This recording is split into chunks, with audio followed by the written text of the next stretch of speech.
All right, diving in. Today it's all about healthy eating. Ooh, good one. Yeah, I think we can all relate to that, right? For sure. Like figuring out what it actually means. Yeah. So we're taking a deep dive, cutting through all the noise, Is that all that conflicting info out there about all the fad diets and all that it can stuff. be so overwhelming. Yeah. So to do this right, we're going straight to the experts, reliable sources. Absolutely. We've got Healthy Eating 101 from Healthline, and then the CDC, they've got their healthy eating tips. Two great choices, both solid. Yeah. Evidence-based, Mhm. practical advice, that's what we want, right? Exactly. And not just another set of rules to stress about. For sure. So what we want to do today, equip you with the knowledge to make those good choices. Yes. So it's more than just knowing what to eat. Right. It's about why those choices matter, Absolutely. and then how to make it work in the real world, not just a perfect plan on paper. Exactly. Sustainable changes, that's the goal. Exactly. Okay, myth-busting time right off the bat. Love it. Both of our sources, they emphasize that healthy eating, it doesn't have to equal, like, deprivation. Thank goodness. Yeah, because I'm picturing, like, salads and, like, sad little protein bars forever. Yeah. No, that's the image a lot of us have, right? But it's so misleading. It's really more about making those informed choices consistently. Right. It's not about being perfect every single time. Okay. Like, think about it. You're adding in the good stuff, not just cutting out everything you enjoy. Okay, that makes way more sense. Yeah. What about those cheat days that everybody's always talking about? Oh, yeah. They always felt a little off to me. Mm-hmm. It's like you're setting yourself up for a binge. Right, exactly. Halston. Yeah, both sources actually call that out as a bit of a red flag. Really? Yeah, it creates this all or nothing mentality around food, and that can be really damaging in the long run. Yeah. So just like you said, it can lead to these cycles of restricting and then overeating. Yeah, that yo-yo, that up and down. Exactly. Okay, so then how do we handle cravings and treats then? Yeah, that's the real question. Because let's be real, we all have them. We do. So it's not about like never having those things again. No, not at all. Well, it's how to do it. Right. It's about mindful indulgence, Okay. So maybe you make like a slightly healthier version of your favorite dessert. Okay. Or maybe you just, savor a smaller portion and there's no guilt attached. Okay, I like that. A lot better than a cheat day. Right. Okay, so we're not talking about deprivation. Nope. What should we be focusing on? Well, nutrient density is key. Okay. It's like getting the most nutrients for your calorie buck. You're not just mindlessly slashing calories. So I'm picturing like, 100 calories of potato chips Yeah. versus 100 calories of broccoli, obviously. Right. You're getting more out of the broccoli. Exactly, but it's not always that obvious. Okay. Healthline gives us this really interesting example. Okay. Whole eggs versus egg whites. Okay. For years we were told egg whites were the healthier choice. Oh, yeah, I remember that. Right, because they're lower in fat and calories. Yeah. I used to make omelets with just egg whites. Oh, yeah. Thinking I was being, super healthy. So healthy. Yeah. But here's the twist, right? Whole eggs actually pack a bigger nutritional punch. Really? Yeah, you get the iron, the zinc, those B vitamins, things Wow. you totally miss out on if you're only having the whites. Oh. So it shows that low calorie doesn't automatically equal healthier. Okay, that's a good reminder to look beyond just the calorie count. Yeah. Okay, so we're choosing those nutrient-packed foods. Yes. But what else? Variety. We're just mixing it up. Yeah, both sources really stress eating a rainbow of foods. Okay. This helps with gut health, with weight management, even longevity. Wow. You're giving your body this diverse buffet of nutrients, helps it thrive. Okay, but what about those of us who are, Picky eater? picky eaters? Yeah. I hear ya. Yeah, asking for a friend. But listen, even picky eaters can benefit from this. No one's saying you have to suddenly love kale, right? Yeah. Start small. Maybe you try one new veggie a week. Okay. Or find those creative ways to kind of sneak in nutrients. Okay, like what?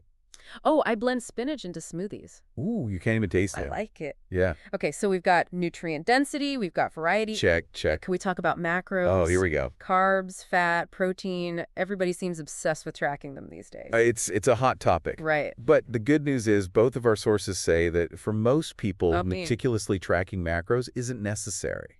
Okay, I like hearing that. Right, because honestly, it can lead to an unhealthy fixation with food. Yeah, it makes mealtime feel like a math equation. It does, doesn't it? Yeah. Like you need a spreadsheet just to eat lunch. Right, yeah, so it's more about achieving a balance in your meals. Exactly. So aiming for a mix of carbs and fats and protein at each meal Yeah, rather than getting hung up on the specific, grams or percentages. exactly. Can you give an example of what that might look like? Sure, sure. Imagine this. You've got Greek yogurt with some berries and then a sprinkle of nuts. Okay. You've got the protein from the yogurt, Yeah. healthy fats from the nuts, Mm-hmm. carbs from the fruit. It's simple, Yeah. it's satisfying, no complicated calculations. All right, I can handle that. That sounds much better than stressing over numbers all the time. Definitely. And it's about finding what works for you and your lifestyle. Okay. Speaking of which, let's move on to some practical tips for putting all this knowledge into action. Yes, let's talk about how to make healthy eating actually happen in our busy lives. All right, let's do it. Part 2, the nitty-gritty, right? Get practical. We've got the knowledge. Now, how do we actually make this happen? All right, so first things first. A well-stocked kitchen. Okay. That's your best friend. Okay. Healthline has this great list of staples. Okay. Fresh produce, lean proteins, whole grains, healthy fats. Yeah. Those are the building blocks to make meals around. Okay, so those are the things to stock up on. Exactly. Okay, I got to get. Yeah. Sometimes I walk into the grocery store. Oh, yeah. It's overwhelming. So many choices. There's just so much. It's true. Where do I begin? Okay, so start with what you already enjoy. Okay. Right.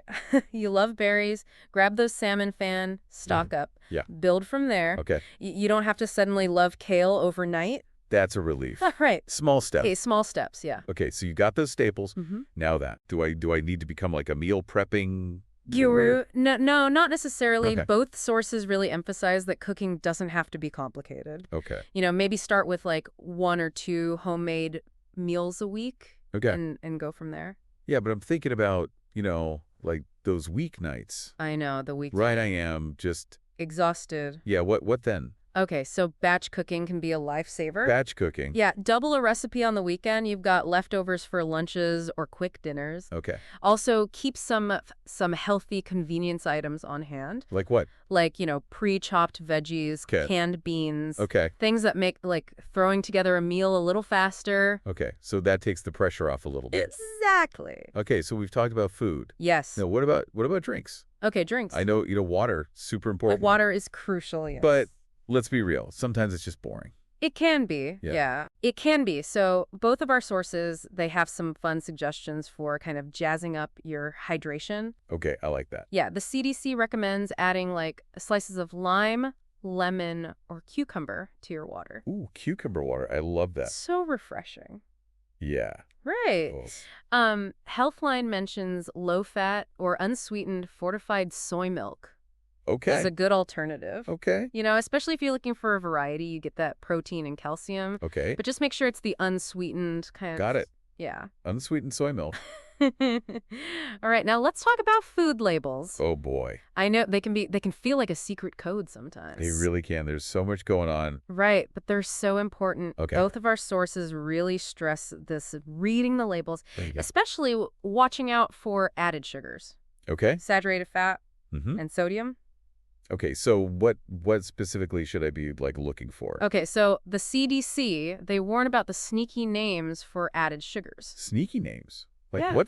It's not always just, sugar. Right. Look out for things like cane juice, Okay. corn syrup, dextrose. wow. Even honey or agave can add up. I had no idea there were that many different Right. ways to say sugar. There's just many ways to say sugar. It's like they're trying to trick us. I know. So be a savvy shopper, compare labels. Okay. Even within the same category, you'd be surprised at the variations in sugar Wow. or sodium content. Okay. Challenge accepted. All right? I'm going to be looking at those labels next time I'm at the store. Good. All right. So we talked about ditching the cheat days. Yes. But what about treats? Treats. How do we approach that in a healthy way? Okay, so it's all about, moderation Okay. and finding those healthier versions of your favorites. Okay. So I'm a big ice cream fan. Okay, ice cream. Yeah. You could try like a nice cream made with frozen bananas, Okay. craving chocolate, opt for dark chocolate Oh. with a higher cocoa percentage. Okay. You know. So it's less about deprivation. Yes. It's more about those conscious choices. Exactly. And paying attention to portion sizes. Right. You can enjoy those favorite treats. Yeah. Just be mindful of, Yeah. how often. This is making healthy eating feel a lot more, I don't know, realistic Good. and enjoyable. That's what we want. Yeah. But okay, we've been talking about like the what to eat, the how, Right. but I'm also curious about the why. Ah, yes, the bigger picture. Like, does it really make that much of a difference in our lives? Oh, it absolutely does. Part three. Okay, so we talked about what to eat, the how to eat, Right, the practical stuff. but now I'm really curious about the why. Yeah, the why. Like, does it really make that much of a difference in our lives? It absolutely does. It goes way beyond just, fitting into your jeans Right. or looking good in a swimsuit. Right, it's more than that. It's about feeling good Yeah. from the inside out. Okay. Healthy eating impacts everything. Really? Your energy levels, your mood, your sleep, Wow. even your risk of chronic diseases. So it really is like a holistic thing. It really is. It's like taking care of your whole self. Okay, so I'm starting to see the bigger picture here. Good, good. What else did our sources say about this? Well, both of them actually highlighted some fascinating connections between food and well-being. Okay. Like, for example, Healthline dives into the link between ultra-processed foods Okay. and depression. Wait, seriously? Yeah. There's a connection between what we eat and our mental health? It's a growing area of research, Wow. but studies are showing a strong correlation. Okay. The theory is that those ultra-processed foods, Mm-hmm. they can trigger inflammation in the body, Okay. and that inflammation Yeah. can impact our brain chemistry, Huh. potentially contributing to mood disorders. So that's pretty powerful. It is. It's powerful stuff. I never realized food could have such a profound impact Yeah. on our mental state. It's pretty incredible. It is. Yeah, and the CDC, they get into the specifics Okay. of how certain nutrients affect our bodies. Okay, like what? Like, did you know that potassium plays a huge role in regulating the blood pressure? I knew it was important, but I didn't realize it was linked to blood pressure. It is. Okay, tell me more about that. Well, potassium helps to balance out sodium in our bodies. Okay. And when sodium levels are too high, Mm-hmm. it can lead to water retention Yeah. and increased blood pressure. So getting enough potassium can help to counteract that. Exactly. It's like a dynamic I duo. like that. Potassium keeps sodium in check, Yeah. and together they keep your blood pressure balanced. Okay, so we should be loading up on those potassium-rich foods. Yes, absolutely. What are some good sources? Well, bananas are a classic. Yeah, of course. But there are so many other options. Sweet potatoes, Okay. leafy greens like spinach and kale, Yeah. avocado, the list goes on. It does, doesn't it? This is why variety is so important. Right, because we're Yeah. getting to enjoy all these different foods. Yes. And then reaping the benefits of all those nutrients. Exactly. It's like a treasure hunt for good health. I love that. And speaking of treasure, the CDC also emphasizes calcium and vitamin D I've for read it. strong bones, especially as we age. Right, yeah, bone health is something we don't always think about No. until, maybe later in life. Yeah, yeah. But it's important to build that foundation. Early on, absolutely. Okay, and while we're talking about foundations, what about healthy fats? Yes, healthy fats. The CDC provides this great breakdown of the different types, Okay. highlighting the heart risks associated with saturated fats, Right. and then the benefits of those unsaturated fats. Okay, so remind me again, which ones are the good guys? Okay, so this avocados, nuts, seeds, olive oil, Those are the good ones. those are the good ones. They're all rich in unsaturated fats, Okay. which can actually help to lower bad cholesterol Oh, wow. and protect your heart. Okay, so healthy fats in, saturated fats out. Exactly. Got it. You got it. It's not just about what we need, it's also the types of foods we choose Yes, without each category. Right. Making those informed choices. that support our long-term health. Exactly, and well-being. And, as we wrap up this deep dive, I'm struck by how both of our sources really focused on the what to eat. Right.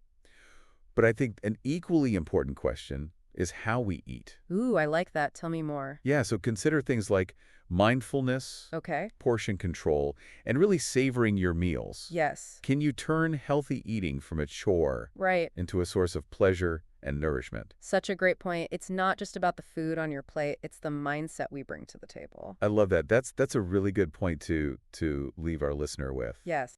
An invitation to explore not just what they eat, Right. but how they eat. Beautifully said.